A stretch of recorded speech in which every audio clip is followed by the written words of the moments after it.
ನಮಸ್ಕಾರ.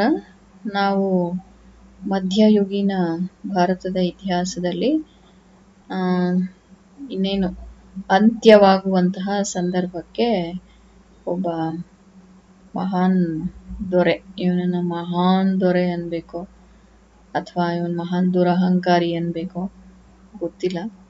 ಅಂದ್ರೆ ಅವನ ಒಂದು ನಡವಳಿಕೆಗಳು, ಆಳ್ವಿಕೆ, ಮತ್ತೆ ಅವನ್ ನಡ್ಕೊಂಡ್ ರೀತಿ, ಜನರನ್ನ ನಡ್ಸ್ಕೊಂಡಿರೋ ರೀತಿ, ಇದನ್ನೆಲ್ಲ ನಾವು ಒಂದು ನೋಡ್ತಾನೆ ಇರ್ಬೋದು. ಮೊದಲನೇದಾಗಿ ಇದು ಯಾರ ಚಿತ್ರ ಅಂತ ಹೇಳಿದ್ರೆ ಮೊಘಲರ ಮತ್ತೊಬ್ಬ ಪ್ರಸಿದ್ಧ ಅರಸು ಔರಂಗಜೇಬ್. ಇವನು ಔರಂಗಜೇಬ್ ಮೊಘಲರಲ್ಲಿ ಬಂದಂತಹ ಕೊನೆಯ ಪ್ರಸಿದ್ಧ ದೊರೆ. ನಾವು ಇಲ್ಲಿ ನೋಡ್ತೀವಿ ಇವರು ಯಾರ್ಯಾರು ಬಂದಿದ್ದಾರೆ ಅಂತ ಹೇಳಿದ್ರೆ, ಮೊದಲನೇದಾಗಿ ಬಾಬರ್ ಬರ್ತಾನೆ, ಇವನು ಮೊಘಲ್ ವಂಶದ ಸ್ಥಾಪಕ. ಆಮೇಲೆ ಅವನ ನಂತರ ಹುಮಾಯೂನ್ ಬರ್ತಾನೆ, ಇವನು ಅಷ್ಟೊಂದೇನು ಸಾಧನೆಗಳನ್ನು ಮಾಡಲ್ಲ. ನಂತರ ಅಕ್ಬರ್ ಬರ್ತಾನೆ, ಅವನು ದ ಗ್ರೇಟ್ ಅಕ್ಬರ್. ಅದಾದ್ಮೇಲೆ ಅವನ ಮಗ ಶಹಜಹಾನ್ ಅಧಿಕಾರಕ್ಕೆ ಜಹಾಂಗೀರ್ ಅಧಿಕಾರಕ್ಕೆ ಬರ್ತಾನೆ. ಜಹಾಂಗೀರ್ನ ನಂತರ ಅವನ ಮಗ ಶಹಜಹಾನ್ ಅಧಿಕಾರಕ್ಕೆ ಬರ್ತಾನೆ. ಶಹಜಹಾನನ ಮಗ ಔರಂಗಜೇಬ್ ಅಂತ. ಸೊ ಔರಂಗಜೇಬ್ನ ನಂತರ ಬಂದಂಥವರೆಲ್ಲ ಅಷ್ಟೊಂದು ಉತ್ತಮ ರೀತಿಯಲ್ಲಿ ಆಡಳಿತವನ್ನ ನಡ್ಸ್ಕೊಂಡು ಹೋಗಲ್ಲ. ಸೊ ಹಾಗಾಗಿ ಔರಂಗಜೇಬ್ನ ಕೊನೆಯ ಪ್ರಸಿದ್ಧ ದೊರೆ ಅಂತ ಹೇಳಿ ಕರೀತಾರೆ. ಸೊ ಈಗ ನಾವು ಸ್ವಲ್ಪ ಔರಂಗಜೇಬ್ ಯಾರು ಏನು ಅಂತ ತಿಳ್ಕೊಳ್ಳೋಣ. ಇವನನ್ನ ಇತಿಹಾಸಕಾರರು ಕೆಲವರು ಇವನು ಕ್ರೂರಿ ದೊರೆ ಅಂತಾನು ಕೂಡ ಹೇಳ್ತಾರೆ. ಅಂದ್ರೆ ಇವನು ಭಾರತದಲ್ಲಿ ಮುಸಲ್ಮಾನರ ಸಂಖ್ಯೆ ಅಥವಾ ಮತಾಂತರ, ಹಿಂದೂಗಳ ಮತಾಂತರ ಆಗೋದಕ್ಕೆ ತುಂಬಾ ಕಾರಣ ಅಂತಾನು ಹೇಳ್ತಾರೆ. ಆಮೇಲೆ ಇವನ್ಗೆ ಯಾವ್ದ್ರಲ್ಲೂ ಆಸಕ್ತಿ ಇರಲ್ಲ, ಆಡಳಿತ ಅಷ್ಟೇ ನಡಿಬೇಕು, ರಾಜ್ಯ ಮಾತ್ರ ಇರಬೇಕು, ರಾಜ್ಯದಲ್ಲಿ ನಡ್ಸೋದಕ್ಕೆ ಯಾರ್ಯಾರು ಅಧಿಕಾರಿಗಳು ಇರಬೇಕು ಅವ್ರು ಮಾತ್ರ ಪ್ರಯೋಜನಕ್ಕೆ ಬರ್ತಾರೆ, ಆ ಥರ ಎಲ್ಲ ಯೋಚನೆ ಮಾಡ್ತಾನೆ. ಆಮೇಲೆ ಅವ್ನು ನೆಕ್ಸ್ಟ್ ನಾವು ಮುಂದಿನ ವಿಡಿಯೋದಲ್ಲಿ ಅವನ ಧಾರ್ಮಿಕ ನೀತಿಯನ್ನು ನೋಡಿದಾಗ ನಮ್ಗೆ ಗೊತ್ತಾಗುತ್ತೆ ಅವನು ನಿಜವಾಗ್ಲೂ ಯಾವ ರೀತಿ ನಡ್ಕೊಂಡಿದ್ದಾನೆ ಅಂತ. ಸೊ ಈಗ ಈ ಔರಂಗಜೇಬ್ನ ಬಗ್ಗೆ ನಾವು ಮಾತಾಡ್ತಾ ಹೋಗೋಣ.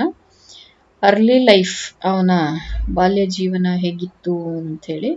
So Aurangzeb was the third son of the emperor Shahjahan and Mumtaz Mahal, for whom the Taj Mahal was built. ಇವನ್ ಯಾರ ಮಗ ಅಂತ ಹೇಳಿದ್ರೆ ಮುಮ್ತಾಜ್ ಮಹಲ್ ಮತ್ತೆ ಶಹಜಹಾನನ ಮೂರನೇ ಮಗ.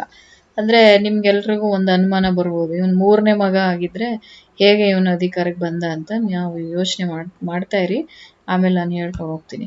He grew up as a serious-minded and devout youth, wedded to the Muslim orthodoxy of the day and free from the royal Mughal traits of sensuality and drunkenness. ಮೊಘಲರು ತುಂಬಾ ಕುಡುಕರು ಅಂತ ಇತಿಹಾಸಕಾರರು ಹೇಳ್ತಾರೆ. ಇವನು ತುಂಬಾ ಗಂಭೀರವಾದ ವ್ಯಕ್ತಿ. ಚಿಕ್ಕ ವಯಸ್ಸಲ್ಲೇನೆ ಅವನಿಗೆ ಮುಸ್ಲಿಂ ಸಂಪ್ರದಾಯಸ್ಥ ಕುಟುಂಬಕ್ಕೆ ತುಂಬಾ ಪ್ರಾಮುಖ್ಯತೆಯನ್ನು ಕೊಡ್ತಾ ಹೋಗ್ತಾನೆ. He showed signs of military and administrative ability early. These qualities combined with a taste for power brought him into rivalry with his eldest brother, the brilliant and volatile Dara Shikoh, who was designated by their father as his successor to the throne. ದಾರಾ ಶಿಕೋ ಹಿರಿಯ ಮಗ, ಇವನನ್ನ ಅವರು ಅಧಿಕಾರಕ್ಕೆ ಕೂರಿಸಿರ್ತಾನೆ ಶಹಜಹಾನ್. ಆದ್ರೆ ಔರಂಗಜೇಬ್ಗೆ ಇದು ಇಷ್ಟ ಇರಲ್ಲ, ಯಾಕಂದ್ರೆ ದಾರಾ ಶಿಕೋ ಒಂದ್ ರೀತಿ ಧಾರ್ಮಿಕ ಕೆಲಸಗಳಲ್ಲಿ ಹೆಚ್ಚು ನಿರತನಾಗಿರ್ತಾನೆ. ಅಂದ್ರೆ ಇವನ್ ರಾಜನಾಗಿ ಯುದ್ಧ ಮಾಡೋದು, ಜನರ ಕಷ್ಟಗಳನ್ನ ಕೇಳೋದು, ಆ ಕೆಲಸಗಳನ್ನ ಇವನ್ ಜಾಸ್ತಿ ಮಾಡ್ತಾ ಇರಲ್ಲ. From 16 to 36, Aurangzeb held a number of important appointments, in all of which he distinguished himself. He commanded troops against the Uzbeks and the Persians with distinctions. 1646 to 47, and as viceroy of the Deccan provinces in 2 terms, 1636 to 44, 1654 to 58, and reduced the 2 Muslim Deccan kingdoms to near subjection. ಇವನ್ಗೆ 36 ಇಂದ ತುಂಬಾ ಕೆಲಸಗಳಿರುತ್ತೆ. ಯಾರಿಗೆ? ಔರಂಗಜೇಬನ್ಗೆ ಏನೇನೋ ಕೆಲಸಗಳು. ಒಂದು viceroy ಆಗಿ ಕೆಲಸ ಮಾಡ್ತಾ ಇರ್ತಾನೆ ದಕ್ಷಿಣ ಭಾರತದಲ್ಲಿ, ಮತ್ತೆ ಅದ್ರ ಜೊತೆಗೆ ಅವನು ಉಜ್ಬೇಕ್ಸ್ ಅನ್ನ ಅಡಗಿಸ್ತಾ ಇರ್ತಾನೆ. So when Shah Jahan fell seriously ill in 1657, the tension between the two brothers made a war of succession seem inevitable. By the time of Shah Jahan's unexpected recovery, matters had gone too far for either son to retreat. In the struggle for power 1657 to 59, Aurangzeb showed tactical and strategic military skill, great powers of dissimulation and ruthless determination. decisively defeating Darashiko at Samurghar in May 1658. He confined his father in his own palace at Agra. In consolidating his power, Aurangzeb caused one brother's death and had two other brothers, a son and a nephew, executed. ಅಂದ್ರೆ ಔರಂಗಜೇಬ್ ಅಧಿಕಾರಕ್ಕೆ ಬರಕ್ಕೆ ಏನೇನೆಲ್ಲ ಮಾಡ್ತಾನೆ ಅಂತ ಹೇಳಿದ್ರೆ, ಶಹಜಹಾನ್ಗೆ ಹುಷಾರಿಲ್ಲ, ಅವನು ಹಾಸಿಗೆ ಹಿಡಿದಾನೆ ಅಂತ ಗೊತ್ತಾಗಿದ ತಕ್ಷಣ ಅವನು ಎಲ್ಲ ಪ್ಲಾನ್ಗಳನ್ನ ಶುರು ಮಾಡ್ತಾನೆ. ಅದರಲ್ಲಿ ದಾರಾ ಶಿಕೋಹನ ಸಾಯಿಸ್ತಾನೆ, ಸೋಲಿಸ್ತಾನೆ. ಆಮೇಲೆ ಅವನು ಇನ್ನ ಇಬ್ರು ಬ್ರದರ್ಸ್ನ, ಅವರ ಮಕ್ಳುಗಳನ್ನ ಎಲ್ಲರನ್ನು ಕೊಲ್ಲಿಸ್ತಾನೆ. ಅಂದ್ರೆ ಅವರೆಲ್ಲ ಇದ್ರೆ ಇವನ ಆಡಳಿತಕ್ಕೆ ಬರಕ್ಕೆ ಸಾಧ್ಯ ಆಗಲ್ಲ ಅಂತ. ಆಮೇಲೆ ಶಹಜಹಾನನ ಅವನು ಅರಮನೆಯಲ್ಲೇ ಜೈಲಿಗೆ ಹಾಕಿರ್ತಾನೆ. ಅಂದ್ರೆ ಅವನು ಇತಿಹಾಸಕಾರರು ಹೇಳ್ತಾರೆ, ತಾಜ್ ಮಹಲ್ನ ಎದುರುಗಡೆ ಇರುವಂತ ಒಂದು ಜಾಗದಲ್ಲಿ ಅವನನ್ನ ಅಲ್ಲೇ ಬಂಧಿಸಿರ್ತಾನೆ. ಅವನು ಹೇಳೋದೇನು ಅಂತ ಹೇಳಿದ್ರೆ, ನೀನು ತಾಜ್ ಮಹಲ್ನ ಕಟ್ಸೋ ಅವಶ್ಯಕತೆ ಏನಿರ್ಲಿಲ್ಲ, ಸೊ ಅದನ್ನ ಕಟ್ಸಿದ್ಯಾ, ಅದರಿಂದ ತುಂಬಾ ತೆರಿಗೆ ನಷ್ಟ, ಏನೋ ಹಣ ಸಂಪತ್ತು ವ್ಯಯವಾಗಿದೆ, ಅದಕ್ಕೆ ನೀನೇನ್ ಮಾಡು ಅಂತ ಹೇಳಿದ್ರೆ ದಿನಾಗ್ಲೂ ಅದನ್ನ ನೋಡ್ಕೊಂಡೆ ಬದುಕಿರು ಅಂತ ಹೇಳಿ ಹೇಳ್ತಾನೆ. ಅದು ಕೊನೆಗೆ ಶಹಜಹಾನ್ ಪಾಪ ತುಂಬಾ ನೋವಿನಿಂದ ಕೊನೆ ಉಸಿರೆಳಿತಾನೆ. ಆದ್ರೆ ತಾಜ್ ಮಹಲ್ ಇವತ್ತಿಗದು ಭವ್ಯವಾದ ಕಟ್ಟಡ. ಭಾರತದಲ್ಲಿ ಅದೊಂದು ವಂಡರ್ ಆಫ್ ಇಂಡಿಯಾ ಮತ್ತೆ ವಂಡರ್ ಆಫ್ ದ ವರ್ಲ್ಡ್ ಅಂತಾನು ಕೂಡ ಹೆಸರನ್ನ ತಗೊಂಡಿರೋದನ್ನ ನಾವು ನೋಡ್ತೀವಿ ಇತಿಹಾಸದ ವಿದ್ಯಾರ್ಥಿಗಳು. ಈಗ ಅವನ್ ರಾಜನಾಗಿ ಏನೇನೆಲ್ಲ ಮಾಡ್ತಾನೆ ಅಂತ ಹೇಳಿ, Aurangzeb's reign falls into two almost equal parts. In the first, which lasted until about 1680, he was a capable Muslim monarch of mixed Hindu-Muslim empire, and as such was generally disliked for his ruthlessness but feared and respected for his vigor and skill. ಅವನ್ 2 part ಮಾಡ್ಬೋದು ಅವನ ಆಡಳಿತವನ್ನ. 1680ರವರೆಗೆ. So ಅದು ಹೆಂಗಿರುತ್ತೆ ಅಂತ ಹೇಳಿದ್ರೆ, ಅವನು mixed Hindu Muslim empire, ಅದರಲ್ಲಿ ಸುಮಾರು ಹಿಂದೂ ಮುಸ್ಲಿಮರೆಲ್ಲ ಮಿಕ್ಸ್ ಮಾಡ್ಕೊಂಡು ಆಡಳಿತ ನಡೆಸ್ತಾ ಇರ್ತಾನೆ. ಆದ್ರೆ ಅವನ್ ಕಂಡ್ರೆ ಎಲ್ರಿಗೂ ಭಯ ಇರುತ್ತೆ, ಆ ಭಯದಿಂದ ಅವನಿಗೆ ರೆಸ್ಪೆಕ್ಟ್ ಅನ್ನ ಕೊಡ್ತಾ ಇರ್ತಾರೆ. During this period, he was much occupied with safeguarding the northwest from Persians and Central Asian Turks, and less so with the Maratha chief Shivaji, who twice plundered the great port of Surat. ಇವನಿಗೊಂದು ದೊಡ್ಡ ತಲೆನೋವು ಯಾರು ಅಂತ ಹೇಳಿದ್ರೆ, ಇವನು ಯಾರು, Shivaji, Maratha ruler. ಹುಮಾಯೂನಿಗೆ share Shah ಹೆಂಗೆ ತಲೆನೋವಾಗಿದ್ದ, ಹಂಗೆ ಇವನಿಗೆ Shivaji ತಲೆನೋವಾಗ್ತಾನೆ. Aurangzeb applied his great grandfather Akbar's recipe for conquest: defeat one's enemies, reconcile them and place them in imperial service. ಅಕ್ಬರನ ನೀತಿಯನ್ನ ಅವನು ಅಳವಡಿಸ್ಕೊಂಡು ಅಲ್ಲಿ ಕಾನ್ಕ್ವೆಸ್ಟ್ ಗಳನ್ನ ಮಾಡ್ತಾನೆ, ದಿಗ್ವಿಜಯಗಳನ್ನ. Thus Shivaji was defeated, called to Agra for reconciliation and given an imperial rank. The plan broke down, however. Shivaji fled to the Deccan and died in 1680 as the ruler of an independent Maratha kingdom. ಶಿವಾಜಿನ ಹೇಗಾದ್ರೂ ಮಾಡಿ ವಶಪಡಿಸ್ಕೋಬೇಕು. ಅವನ ಉದ್ದೇಶ ಏನು ಅಂತ ಹೇಳಿದ್ರೆ, ದಾರ್ ಉಲ್ ಹಿಂದ್ ಇರೋದು ದಾರ್ ul herb ಆಗ್ಬೇಕು, ಅಂದ್ರೆ ಮುಸಲ್ಮಾನರಾಗ್ಬೇಕು. ಎಲ್ಲರೂ ಇಡೀ ಭಾರತ ಇಸ್ಲಾಂ ಧರ್ಮಕ್ಕೆ ಮಾರು ಹೋಗ್ಬೇಕು, ಅದನ್ನ ಅನುಸರಿಸಬೇಕು ಅನ್ನೋದು ಅವನ ಉದ್ದೇಶ ಆಗಿರುತ್ತೆ. After about 1680, Aurangzeb's reign underwent a change of both attitude and policy. 1680ರ ನಂತರ ಶಿವಾಜಿ ಮರಣವನ್ನ ಹೊಂತಾನೆ. ಅದಾದ್ಮೇಲೆ ಇವನ ನಡವಳಿಕೆನೆ ಬದಲಾಗ್ಬಿಡದೆ. The pious ruler of an Islamic state replaced the seasoned statesman of a mixed kingdom. Hindus became subordinates, not colleagues, and the Marathas like the southern Muslim kingdoms. ಅಂದ್ರೆ ಅವನು ಹೊಸ ತರ ಯೋಚನೆ ಮಾಡಕ್ ಶುರು ಮಾಡ್ತಾನೆ. ಅಕ್ಬರ್ ಏನೇನ್ ಮಾಡಿರ್ತಾನೆ ಸಾಮ್ರಾಜ್ಯವನ್ನು ವಿಸ್ತರಣೆ ಮಾಡ್ಬೇಕು ಅಂತ, ಇವನು ಅದಕ್ಕೆಲ್ಲ ಪೂರ್ತಿ ವಿರೋಧ ದಿಕ್ಕಿನಲ್ಲಿ ನಡ್ಕೊಂಡು ಹೋಗ್ತಾನೆ. 1679ರಲ್ಲಿ ಜೆಸಿಯಾ ಟ್ಯಾಕ್ಸ್ ಅನ್ನ ಮತ್ತೆ ಅವನು ಅಳವಡಿಸ್ತಾನೆ. ಅಕ್ಬರ್ ಅಬಾಲಿಷ್ ಮಾಡಿರ್ತಾನೆ, ನಿಷೇಧ ಮಾಡಿರ್ತಾನೆ, ಇವನು ಅದನ್ನ ಮತ್ತೆ ಶುರು ಮಾಡ್ತಾನೆ. ಆಮೇಲೆ ರಜಪೂತರಿಂದ ಅವ್ರನ್ನ ದೂರ ಇಡ್ತಾನೆ ಆಡಳಿತದಿಂದ, ಅವರೆಲ್ಲ ಹಿಂದೂಗಳಲ್ವಾ, ಮತ್ತೆ ಅದಕ್ಕೆ ಬೇಕಾಗಿಲ್ಲ ಅಂತ. ಅದರಿಂದ 1681ರಲ್ಲಿ ಔರಂಗಜೇಬ್ನ ವಿರುದ್ಧ ಏನಾಗುತ್ತೆ, ದಂಗೆಗಳು ಹೇಳುತ್ತೆ. ಅದರಲ್ಲೂ ಅವನ ಮಗನೇ ಥರ್ಡ್ ಅಕ್ಬರ್ ಕೂಡ ಏನ್ ಮಾಡ್ತಾನೆ, ಅವನ ವಿರುದ್ಧ ದಂಗೆ ಹೇಳ್ತಾನೆ. Hindu still served the empire but no longer with enthusiasm. ಇರ್ಬೇಕು ಅಂತ ಇರ್ತಿದ್ದ, ಏನು ಹಿಂದೂಗಳು ಇರ್ತಿದ್ರು ಅವನ ಜೊತೆಗೆ, ಆದ್ರೆ ಒಳ್ಳೆ ಮನ್ಸಿಂದ ಇರ್ತಿರ್ಲಿಲ್ಲ. ಅದೇ ಅಕ್ಬರ್ನ ಕಾಲದಲ್ಲಿ ಅಕ್ಬರ್ ಅವ್ರನ್ನೆಲ್ಲ ಸಮಾನವಾಗಿ ನೋಡ್ತಿದ್ದ, ಗೌರವಿಸ್ತಿದ್ದ, ಅದಕ್ಕೋಸ್ಕರ ಅವನಿಗೆ ಅವರು ಲಾಯಲ್ ಆಗಿರ್ತಾ ಇದ್ರು. ಆದ್ರೆ ಈಗ ಔರಂಗಜೇಬನ ಕಾಲಕ್ಕೆ ತುಂಬಾ ಬೇಸರ ಮಾಡ್ಕೊಂಡು ಇದ್ರು, ಆದ್ರೆ ಬೇಸರ ಮಾಡ್ಕೊಂಡೇ ಇದ್ರು ಅಂತ. ಸೊ ಇದಾದ್ಮೇಲೆ ದಕ್ಷಿಣ ಭಾರತದಲ್ಲಿ ಅವನ್ಗೆ ಈ ಒಂದು ಶಿಯಾಗಳಿರ್ತಾರೆ, ಬಿಜಾಪುರ ಮತ್ತು ಗೋಲ್ಕೊಂಡ, ಇವರೆಲ್ಲ ಶಿಯಾ ಮುಸ್ಲಿಮ್ಸ್. ಹೇಗಾದ್ರೂ ಮಾಡಿ ಅವರನ್ನ ಸೋಲಿಸ್ಬೇಕು ಅನ್ನೋದು ಅವನ ಉದ್ದೇಶ ಆಗಿರುತ್ತೆ. ಶಿವಾಜಿಯ ಮಗ ಸಂಭಾಜಿ ಏನ್ ಮಾಡ್ತಾನೆ ಅಂತ ಹೇಳಿದ್ರೆ ಇವನ್ಗೆ ಔರಂಗಜೇಬನಿಗೆ ಏನು ಕಾಂಪಿಟೇಟ್ ಮಾಡ್ತಾನೆ, ಅಂದ್ರೆ ಅವನು ಕೂಡ ಫೈಟ್ ಮಾಡ್ತಾನೆ. ಇವನು ಮಹಾರಾಜ ಶಾಂಭಾಜಿ, ಇವನು ಶಿವಾಜಿಯ ಮಗ.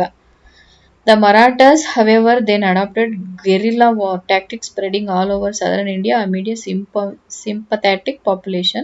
The rest of Aurangzeb's life was spent in laborious and fruitless sieges fought in the Maratha hill country. ಔರಂಗಜೇಬನ ಕೊನೆಯ ದಿನಗಳೆಲ್ಲ ಚೆನ್ನಾಗಿರ್ಲಿಲ್ಲ. ಮತ್ತೆ ಅವನ್ ಏನೇನ್ ಪ್ಲಾನ್ ಮಾಡ್ತಿರ್ತಿದ್ದ, ಮತ್ತೆ ಉಳಿದ ಜೀವನ ಪೂರ್ತಿ ಅವನ್ ಬರೀ ಇಂಥದ್ದು ಐಡಿಯಾಗಳು ಮಾಡೋದ್ರಲ್ಲೇ ಕಳಿಬೇಕಾಗಿತ್ತು. Aurangzeb's absence in the south prevented him from maintaining his former firm hold on the north.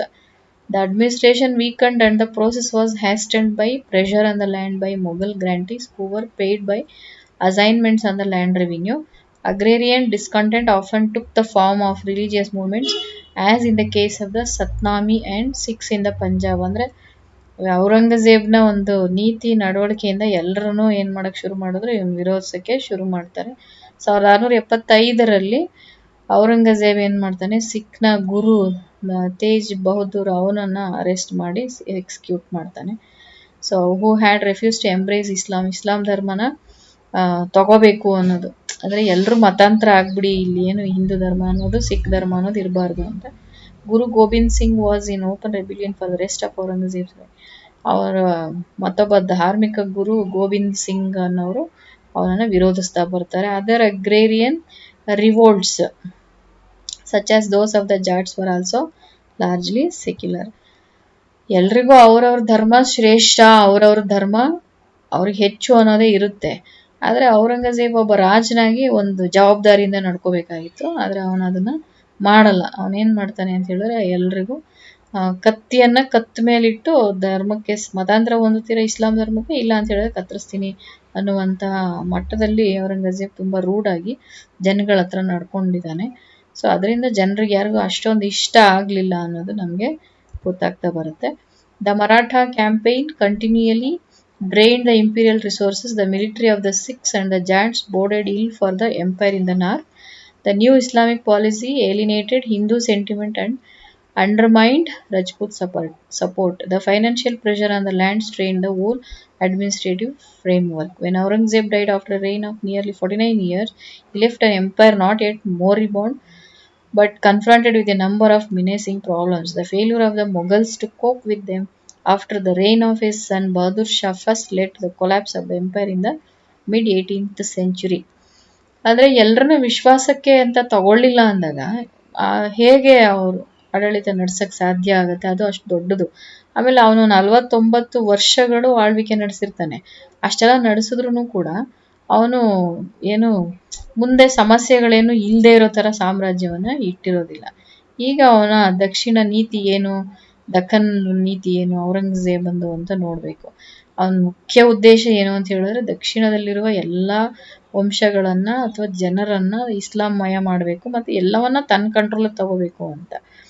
Akbar was the first among the Mughal emperors to have effected conquest beyond the Vindhyas ಇಂದ ಆಚೆಗೆ ಅವರು ಯಾರು ರೀಚ್ ಆಗಕ್ಕೆ ಸಾಧ್ಯ ಆಗಿರಲ್ಲ. His successor Jahangir and Shahjahan made considerable additions to the Mughal province of the Deccan.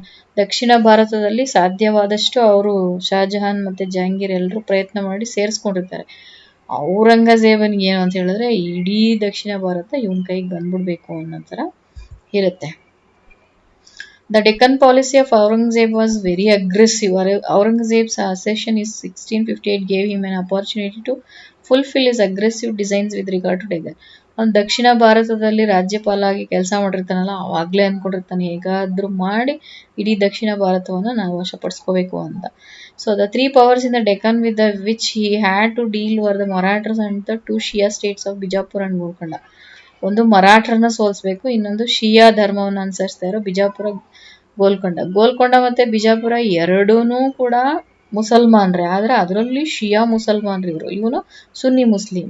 ಅದಕ್ಕೆ ಸುನ್ನಿಗಳೇ ಇರ್ಬೇಕು, ಶಿಯಾಗಳು ಯಾರು ಇರಬಾರ್ದು ಅನ್ನೋ ಉದ್ದೇಶದಿಂದ ಅವನೇನ್ ಮಾಡ್ತಾನೆ, ಇಲ್ಲಿ ತನ್ನ ದಕ್ಷಿಣ ಭಾರತವನ್ನ ಗೆದ್ಕೋಬೇಕು ಅಂತ ಬರ್ತಾನೆ. ಅದು ಇತಿಹಾಸಕಾರರು ಹೇಳ್ತಾರೆ, ಔರಂಗಜೇಬನಿಗೆ ದಕ್ಷಿಣ ನೀತಿ ಯಾವ ರೀತಿ ಕಾಡುತ್ತೆ ಅಂತ ಹೇಳಿದ್ರೆ ಕ್ಯಾನ್ಸರ್ನ ಹುಣ್ಣಿನ ರೀತಿ ಕಾಡುತ್ತೆ ಅಂತ ಹೇಳ್ತಾರೆ. ಅಂದ್ರೆ ಅವನು ಅಧಿಕಾರಕ್ಕೆ ಬಂದು ಶುರು ಮಾಡಿದ ತಕ್ಷಣ ದಕ್ಷಿಣ ಭಾರತಕ್ಕೆ ಬರ್ತಾನೆ. ದಕ್ಷಿಣ ಭಾರತಕ್ಕೆ ಬಂದ ಮೇಲೆ ಅವನು ಸಾಯೋವರೆಗೂ ವಾಪಸ್ ಉತ್ತರ ಭಾರತಕ್ಕೆ ಹೋಗೋದೇ ಇಲ್ಲ. 1681 Aurangzeb won an appreciable success in the Deccan.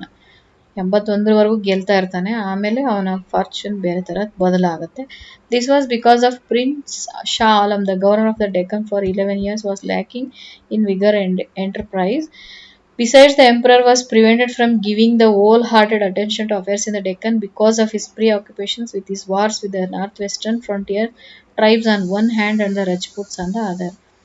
ಅಂದ್ರೆ ಇಲ್ಲಿ ಯಾರು ಇರಬಾರ್ದು ಇವನ್ ಪ್ರಕಾರ.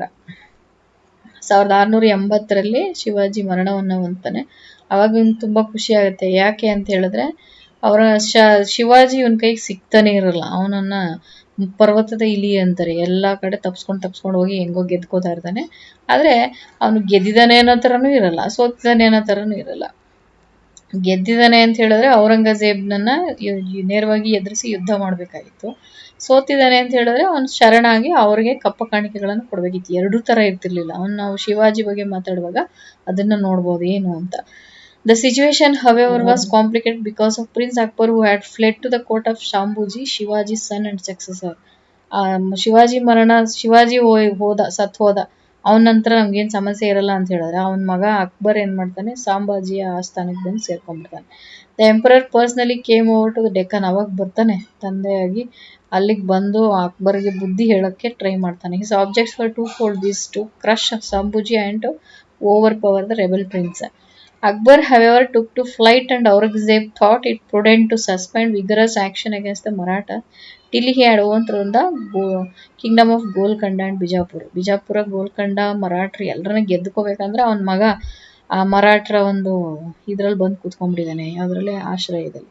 Accordingly, in April 1685, the imperial army besieged Bijapur and captured it. In January 87, Aurangzeb directed his operations against Golconda and compelled it to submit in September of the same year. ಹಾಗೆ ಹೆಂಗೋ ಕಷ್ಟಪಟ್ಟು ಬಿಜಾಪುರ ಮತ್ತೆ ಗೋಲ್ಕೊಂಡಗಳನ್ನು ಗೆದ್ಕೋತಾನೆ. After the fall of these two Muslim states, Aurangzeb turned his attention against Sambhuji. ಅವ್ರನ್ನ ಸೋಲ್ಸಿದ ಮೇಲೆ ಮತ್ತೆ ಮರಾಠರ ಮೇಲೆ ಯುದ್ಧಕ್ಕೆ ಶುರು ಮಾಡ್ತಾನೆ. One of the Mughal generals succeeded in capturing the Maratha king and the unfortunate captive was put to death with horrible torture in March 1689. Maratha king ಅನ್ನ ಗೆದ್ಕೊಂಡು ಅವನನ್ನು ತುಂಬಾ ಕಷ್ಟ ಕೊಟ್ಟು ಹಿಂಸೆ ಕೊಟ್ಟು ಸಾಯಿಸ್ತಾರೆ. Thus by 1689, though it seemed like the Mughal empire of Aurangzeb has reached the height, in reality it was the beginning of the decline of Mughal empire. ಆದರೆ 1689ರಷ್ಟೊತ್ತಿಗೆ ಅವ್ರು ತುಂಬಾ ಮೇಲ್ ಹೋಗ್ತಿದ್ದಾರೆ, ಸಾಧನೆ ಮಾಡ್ತಿದ್ದಾರೆ ಅಂತ ಅಂದ್ರೆ ಇತಿಹಾಸಕಾರರು ಇನ್ನೊಂದು ಅದರ ವಿರುದ್ಧ ದಿಕ್ಕಿನಲ್ಲಿ ಹೇಳ್ತಾರೆ. ಏನಂದ್ರೆ ಅದು ಶುರುವಾಗಿತ್ತು ವಂಶ ಹಾಳಾಗಕ್ಕೆ ಅಂತ. The Marathas found a new leader in Rajaram Shivaji's younger son and frustrated all attempts on the part of the Mughals to extend their authority. ಅಲ್ಲಿ ರಾಜಾರಾಮ್ ಅನ್ನೋನು ಇನ್ನೊಬ್ಬ ಮರಾಠರ ಮೊಮ್ಮಗ ಹುಟ್ಟಿರ್ತಾನೆ, ಶಿವಾಜಿ ಮೊಮ್ಮಗ. ಅವನು ಏನ್ ಮಾಡ್ತಾನೆ, ಈ ಒಂದು ಮರಾಠ ಸಾಮ್ರಾಜ್ಯವನ್ನು ಉಳಿಸ್ಕೊಳ್ಳೋದಕ್ಕೆ ಪ್ರಯತ್ನ ಮಾಡ್ತಾನೆ. So Aurangzeb's Deccan policy was a miserable failure. ಅವನು ಎಷ್ಟು ಅಂದ್ಕೋತಾನೆ ನಾನು ಗೆಲ್ಲೇಬೇಕು ಅಂತ, ಅದು utterly failure ಆಗಿಬಿಡುತ್ತೆ. His wars against Bijapur and Golconda did not ease to task of the Marathas, as some writers suggest, but these alienated the Shia Muslim sentiment. ಆದರೆ ಅವ್ರನ್ನ ಸೋಲಿಸಿ ಅವ್ನಿಗೇನೋ ಆಗ್ಬೇಕಾಗಿರ್ಲಿಲ್ಲ, ಆದ್ರೆ ಅವನಿಗೇನೋ ಶಿಯಾ ಮುಸ್ಲಿಮ್ಗಳು ಹೋಗ್ಬೇಕು ಅಂತ. He drove against the Marathas involved him in heavy expenses and brought him to success. ಇದರಿಂದ ಏನು ಪ್ರಯೋಜನ ಆಯಿತು ಅಂದರೆ ತುಂಬಾ ದುಡ್ಡು ಖರ್ಚಾಯಿತು, ತುಂಬಾ ಆರ್ಮಿ ವೇಸ್ಟ್ ಆಯಿತು. ಕೊನೆಯದಾಗಿ ಔರಂಗಜೇಬನ ದಖನ್ ನೀತಿ ಬಗ್ಗೆ ನಿಮಗೆ 10 ಮಾರ್ಕ್ಸಿಗೆ ಪ್ರಶ್ನೆಗಳು ಬರ್ಬೋದು. ಸೊ ದಯಮಾಡಿ ಇದನ್ನ ಸರಿಯಾಗಿ ಓದ್ಕೊಳ್ಳಿ. ಔರಂಗಜೇಬ್ ವೈಯಕ್ತಿಕವಾಗಿ ಬಹಳ ಒಳ್ಳೆ ವ್ಯಕ್ತಿ. ಅವನು ಏನು ಅಂತ ಹೇಳಿದ್ರೆ ಮೊದಲಿಂದಾನೇ ಅವನು ಅರಮನೆಯಲ್ಲಿ ತುಂಬಾ ಲಕ್ಸುರಿಯಸ್ ಲೈಫ್ ಅನ್ನ ನಡೆಸ್ತಾ ಇರಲ್ಲ. ಅಂದ್ರೆ ಅವನಿಗೇನು ಅವನೇ ಸ್ವತಃ ದುಡಿತಾ ಇದ್ದ ಊಟ ಮಾಡಕ್ಕೆ ಅಂತ. ಅವನ ಊಟನ ಅವನೇ ದುಡ್ಕೋತಾ ಇದ್ದ. ಏನ್ ಕೆಲಸ ಮಾಡ್ತಾ ಇದ್ದ ಅಂತ ಹೇಳಿದ್ರೆ ಬರವಣಿಗೆಯನ್ನ ಮಾಡ್ತಿದ್ದ. ಕ್ಯಾಲಿಯೋಗ್ರಫಿ ಅಂತ ಕರಿತೀವಿ ನಾವು. ಅಂದ್ರೆ ಈ ಕುರಾನಲ್ಲಿರುವಂತಹ ಬರವಣಿಗೆಗಳನ್ನ ಬೇರೆ ಕಡೆಗೆ ಕಾಪಿ ಮಾಡ್ತಾ ಇದ್ದ. ಚೆನ್ನಾಗಿ ಬರಿತಾ ಇದ್ದ. ಅದನ್ನ ಮಾರಿ ದುಡ್ಡು ತಗೋತಾ ಇದ್ದ. ಆಮೇಲೆ ಮುಸಲ್ಮಾನರು ಒಂದ್ ರೀತಿ ಕ್ಯಾಪ್ ಅನ್ನ ಹಾಕೊಳ್ತಾರಲ್ಲ, ಆ ಕ್ಯಾಪ್ ಅಂದ್ರೆ ಟೋಪಿ, ಅದನ್ನ ಮಾಡಿ ಅವನ್ ಜೀವನ ನಡೆಸ್ತಾ ಇದ್ದ. ಆಮೇಲೆ ಅವನೊಬ್ಬ ನಿಜವಾಗ್ಲೂ ಸುನ್ನಿ ಮುಸ್ಲಿಮ್ನಾಗಿದ್ದ. ಅಂದ್ರೆ ತುಂಬಾ ಸಂಪ್ರದಾಯಸ್ಥ ಮುಸ್ಲಿಮ್ನಾಗಿರ್ತಾನೆ. ಆ ಸುನ್ನಿ ಮುಸ್ಲಿಮ್ನಾಗಿದ್ದುಕೊಂಡು ಮದ್ಯಪಾನ ಮಾಡ್ತಾ ಇರಲ್ಲ, ಜೂಜಾಡ್ತಾ ಇರಲ್ಲ, ಮಾಂಸಾಹಾರವನ್ನು ಸೇವಿಸ್ತಾ ಇರಲಿಲ್ಲ. ಆದ್ರೆ ಔರಂಗಜೇಬ್ನ ವೈಯಕ್ತಿಕವಾಗಿ ತಗೊಂಡಾಗ ಬಹಳ ಒಳ್ಳೆಯ ವ್ಯಕ್ತಿನೇ. ಆದ್ರೆ ಅವನಿಗೆ ಹಿಂದೂಗಳನ್ನ ವಿರೋಧಿಸ ಅದನ್ನು ಮಾಡಬಾರ್ದಾಗಿತ್ತು. ಅವನು ಎಲ್ಲರನ್ನೂ ವಿಶ್ವಾಸಕ್ಕೆ ತಗೊಂಡು ಎಲ್ರಿಗೂ ಸಮಾನತೆಯನ್ನು ಕೊಟ್ಟಿದ್ರೆ ಮುಘಲರು ಇನ್ನೊಂದ್ ಸ್ವಲ್ಪ ವರ್ಷಗಳ ಕಾಲ ಆಳ್ವಿಕೆ ಮಾಡ್ತಿದ್ರೇನೋ ಅನ್ನುವಂಥದ್ದು ಇತಿಹಾಸಕಾರರ ಅಭಿಪ್ರಾಯನು. ಮತ್ತೆ ಇದನ್ನೆಲ್ಲ ಅಧ್ಯಯನ ಮಾಡಿದಾಗ ನಮಗೂ ಕೂಡ ಹಾಗೆ ಅನ್ಸುತ್ತೆ. ಈ ವಿಡಿಯೋ ಕೇಳಿದ್ಮೇಲೆ ನಿಮ್ಗೂ ಕೂಡ ಹಾಗೆ ಅನಿಸ್ಬಹುದು ಅಂತ ಹೇಳ್ತಾ, ಔರಂಗಜೇಬನ್ ಬಗ್ಗೆ ಇನ್ನೂ ಹೆಚ್ಚಿನ ವಿಷಯಗಳನ್ನ ತಿಳ್ಕೊಳ್ಳೋದಕ್ಕೆ ಬೇರೆ ಬೇರೆ ಪುಸ್ತಕಗಳನ್ನ ನೀವು ಓದ್ಕೊಳ್ಳಿ. Thank you.